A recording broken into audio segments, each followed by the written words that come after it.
समझते हैं voltage fitting अभिक्रिया क्या होता है इस बारे में। इसमें हम ऐसा बोलेंगे, जब एल्किल हैलाइड तथा एरिल हैलाइड शुष्क ईथर की उपस्थिति में सोडियम धातु से क्रिया करके एल्किल एरिन बनाता है, तो इसी रासायनिक अभिक्रिया को हम बोलते हैं वोल्टेज फिटिंग अभिक्रिया। एक बार फिर से सुनिए, हम ऐसा बोलेंगे, जब एल्किल हैलाइड तथा एरिल हैलाइड शुष्क ईथर की उपस्थिति में सोडियम धातु से क्रिया करके एल्किल एरिन बनाता है, तो इसी रासायनिक अभिक्रिया को हम बोलते हैं वोल्टेज फिटिंग अभिक्रिया। जो बात मैंने बोला हुआ है वही बात यहाँ पे लिखा हुआ है। आपको बता दो कि जब भी आपके एग्ज़ाम में ये आता है तो सीधा सा आप इस चीज़ को लिखेंगे और इसके बाद में ये रासायनिक समीकरण आप लिख देंगे। ध्यान से समझिएगा, इसमें एक शब्द बोला है, जब एल्किल हैलाइड तथा एरिल हैलाइड, यहाँ पे एरिन नहीं बल्कि एरिल रहेगा, एरिल हैलाइड। समझिएगा, चूँकि आप लोग जानते हैं कि जब हम एल्केन समूह में से, समझिएगा, जब एल्केन समूह में से एक हाइड्रोजन को हम माइनस कर देते हैं यानी कम कर देते हैं, तो जो प्राप्त होता है समूह, उसको हम बोलते हैं एल्किल समूह। कौन सा समूह बोलते हैं? एल्किल समूह। लेकिन उसी प्रकार से जब बेंजीन में से, किस में से? बेंजीन का एक और नाम है एरीन। क्या नाम है? एरीन। तो जब बेंजीन में से या एरीन में से एक हाइड्रोजन इसी प्रकार से हम कम कर देते हैं, तो जो प्राप्त होता है आपको, उसको हम बोलते हैं एरील। क्या बोलते हैं? एरील। यहाँ पे एरी न था तो इस बार बोलेंगे एरील। यहाँ पे एल के न था तो यहाँ पे हम एल की ल बोले हैं। ठीक है, तो अगर एरीन है तो यहाँ पे एरिल प्राप्त होगा। अगर इसको आप बेंजीन कहेंगे तो आप इसको बेंजील कह सकते हैं। क्या बोल सकते हैं?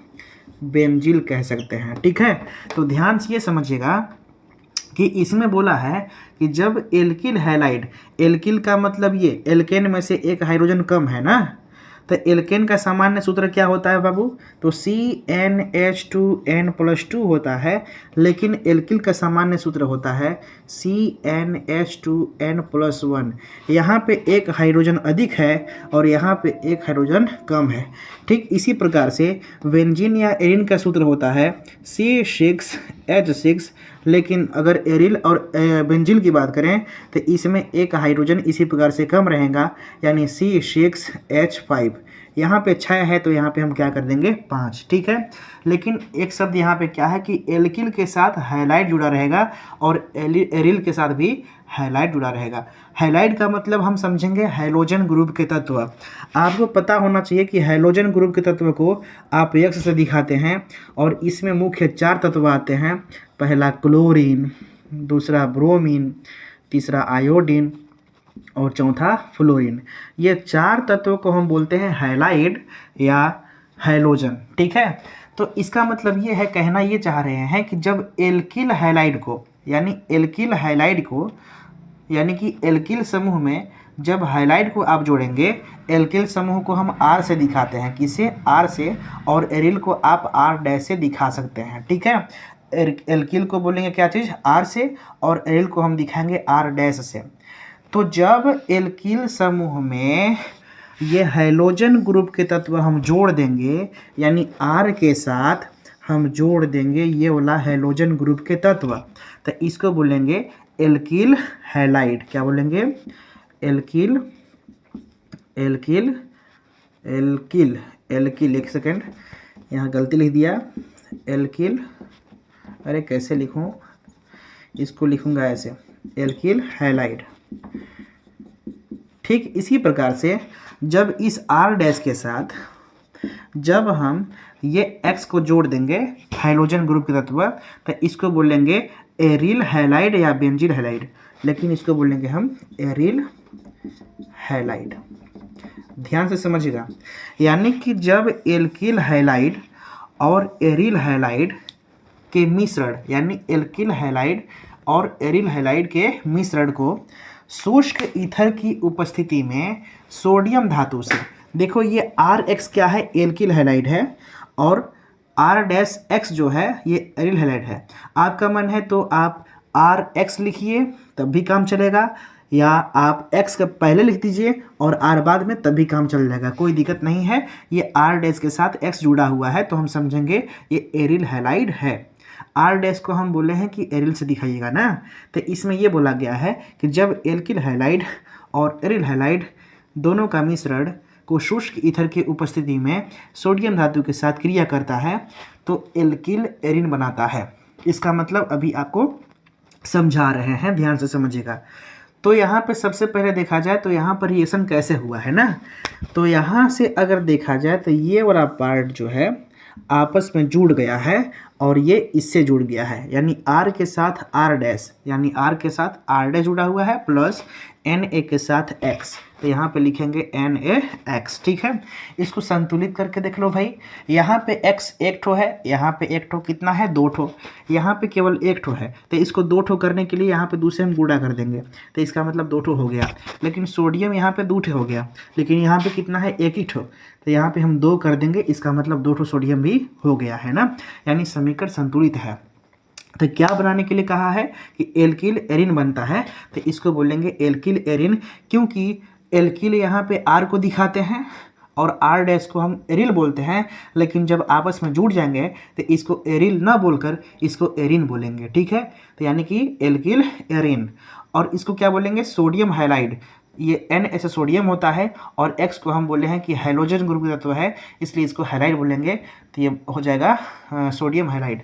अगर आपके एग्जाम में आता है ये प्रश्न कि वोल्टेज फिटिंग अभिक्रिया क्या है, तो आप सीधा ऐसे लिखिएगा कि जब एल्किल हैलाइड तथा एरिल हैलाइड के मिश्रण को शुष्क ईथर की उपस्थिति में सोडियम धातु के साथ क्रिया कराई जाती है तो एल्किल एरिन बनता है, और इसी क्रिया को बोलते हैं वोल्टेज फिटिंग अभिक्रिया। और साथ ही साथ ये आप रासायनिक समीकरण को लिख देंगे तो आपको पूरा के पूरा नंबर मिल जाएंगे। लेकिन जब और स्मार्ट आप बनना चाहते हैं एग्ज़ाम में तो एक काम और कर सकते हैं कि R की वैल्यू यहाँ पे आप पुट कर सकते हैं।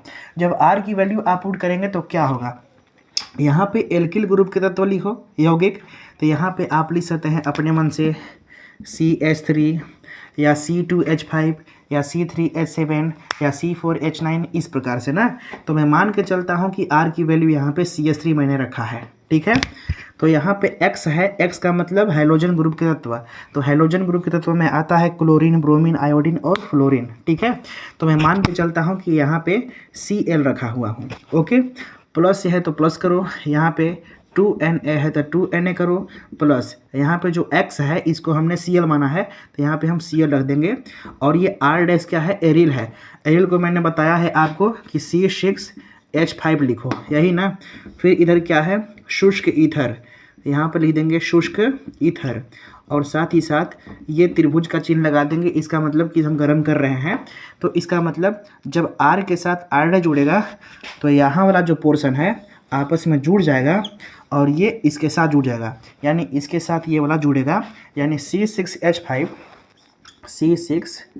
के साथ जुड़ेगा CH3 और क्या बनेगा भाई, यहाँ प्लस करेंगे और 2 है ये है, Na है ये है, और X की वैल्यू कितना रखे हैं, Cl रखे हैं, तो यहाँ पे Cl, इसका नाम क्या हो जाएगा, Na का मतलब सोडियम होता है और हैलाइड, इस जगह पर Cl है तो क्लोराइड, इसका नाम होता है टालुइन, इसको बोलते हैं टालुइन। इसको हम ऐसे भी लिख सकते हैं कि आप CH3 को इस प्रकार से लिखो ऊपर में, और नीचे एक बेंजीन रिंग बनाओ, क्या बनाओ, बेंजीन रिंग, और इसको इस प्रकार से आप बीच में गोला कर दीजिए। तो इसका मतलब होता है जो बेंजीन रिंग के साथ अगर एक ऐसे निकला हुआ है तो इसका मतलब होता है कि C6H5 है ये, तो C6H5 को ऐसे दिखा देंगे और CH3 ऐसे रहेगा, तो हम इसको ऐसे ही बना सकते हैं। हमारा मन है तो इसको ऐसे ही बना सकते हैं, यानी Cl को ऐसे ऊपर में और यहाँ पे बेंजीन रिंग के साथ, तो इसका मतलब C6H5 Cl है, ठीक है। तो स्मार्ट बनने के लिए आप ऐसा कर सकते हैं। इसका नाम क्या है भाई, तो मेथिल क्लोराइड, आपका मन है तो लिख दीजिएगा मेथिल क्लोराइड, ठीक है। इसका नाम क्या है भाई, तो इसका नाम है फेनिल क्लोराइड, क्या नाम है, फेनिल क्लोराइड, फेनिल क्लोराइड, ठीक है। या एक काम और कर सकते हैं, इसको बोल सकते हैं आप एरिल क्लोराइड, एरिल क्लोराइड।